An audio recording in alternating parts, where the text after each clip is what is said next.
Unit 6. Who invented that? What's so funny? I can't concentrate on my work if you keep laughing loudly like that. I'm sorry. It's just that I'm reading this article in Science Today magazine about some of the unusual things that people have invented. These inventions are incredible. Okay, tell me about some of these inventions, and let's see if I think they're as funny as you do. All right. The first one is a ladder for spiders, a thin, flexible rubber strip which attaches to the top edge of the bath. Haha, I wonder how long it took someone to invent that. Another inventor has designed a portable seat that you wear on a belt around your waist. In this picture, it looks like a big plastic cushion. Well, that is very unusual, but who would want to walk around with a portable plastic seat hanging from their waist all the time? Another unusual invention is this one. Look, it's a car plate that indicates whether the driver is a man or a woman by using different colors on either side. There's one color for males and one for females. What's the point of that invention? The inventor says that other road users will change the way they behave. They will become more polite if they know a woman is driving, so there will be fewer car accidents. Huh, do you really think that will happen? That's completely unbelievable. Unit 7. The white noise machine. And now, ladies and gentlemen, the moment you have all been waiting for. Here's the winner of this year's science contest, Charles Moore. Charles, tell everyone about your invention. Thank you. For the science contest this year, I've invented a white noise machine. Let me explain what that is. Have you ever been kept awake at night because of the sound of traffic or people talking or loud music? These types of noise are sometimes called dark noise. Dark noise is made up of sounds that bother you so much that you can't concentrate on what you are doing. White noise is not exactly noise.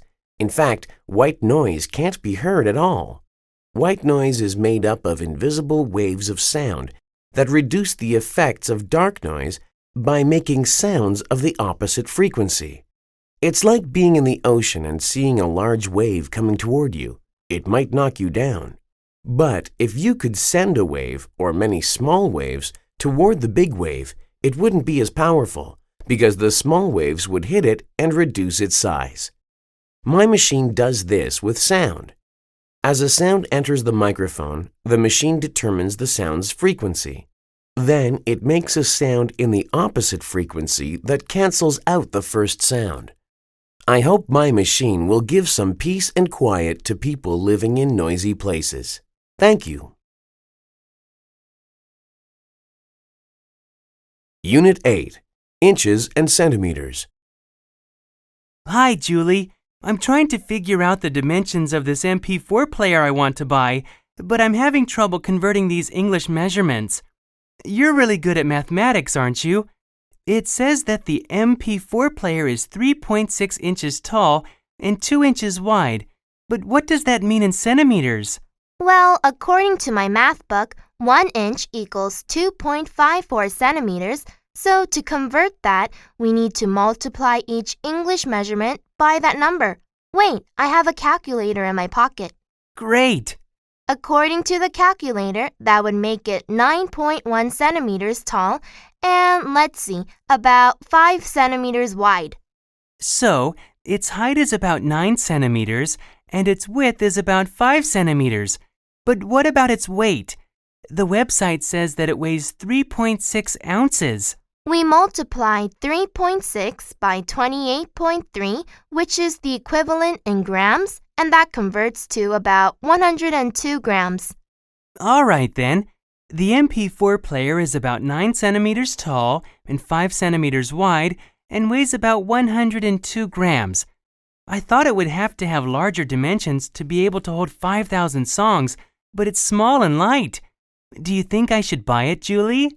It sounds like a good product, but it depends on the price. Well, now I have the same sort of problem again.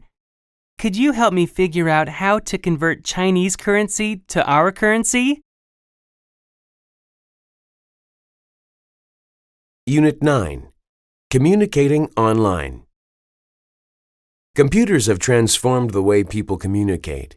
In some ways, this transformation is good, but in other ways, it could be harmful. Statistics show that millions of people use the Internet every day. People shop online, play games, and search for information. Studies also show that people use the Internet mainly for communication. The Internet has made communication fast and convenient. Email can travel anywhere within seconds. Chat rooms include people from all over the world. People can even make Internet telephone calls. However, this type of communication is very different from what people did in the past. People spend less time talking face-to-face. They might chat for days without being in the same room with a real person. They also might communicate with many people at the same time. Some researchers think this is unhealthy. One study on Internet use found that people who used the Internet a lot were lonely. Also, they did not communicate as much with members of their family. Many people have criticized this study. They say it did not include enough people and that loneliness is hard to measure. In my opinion, all types of communication are good. It is great to email someone and get a fast response. It is also nice to talk face-to-face. We can do both. The Internet is a fantastic tool. We should use it wisely to benefit from it.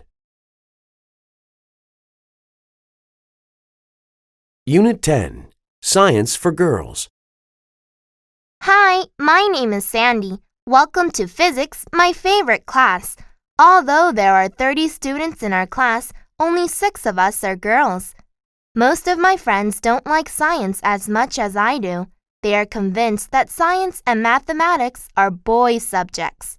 They say that boys learn about science and mathematics by playing with toys like building blocks, racing cars, and simple machines, while girls play with toys like dolls and tea sets.